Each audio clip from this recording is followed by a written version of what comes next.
7500 mAh battery নিয়ে Xiaomi এর নতুন ফোন আসছে বাংলাদেশে। কবে আসছে সেটা তো ভিডিওর শেষে জানতে পারবেন।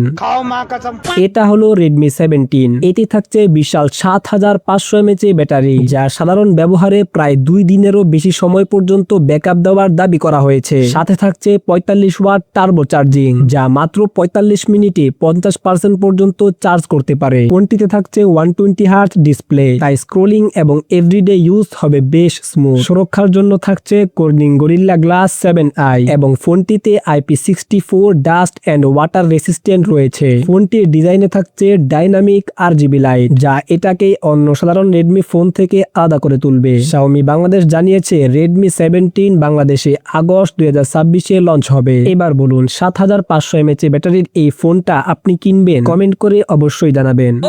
এই ফোনটার বাংলাদেশি দাম পিন কমেন্টে দেওয়া আছে। আর হ্যাঁ, আপনারা যদি অল্প বাজেটে ভালো গেমিং ফোন কিনতে চান তাহলে নিচে ট্যাগ করা ভিডিওটা দেখে আসতে পারেন।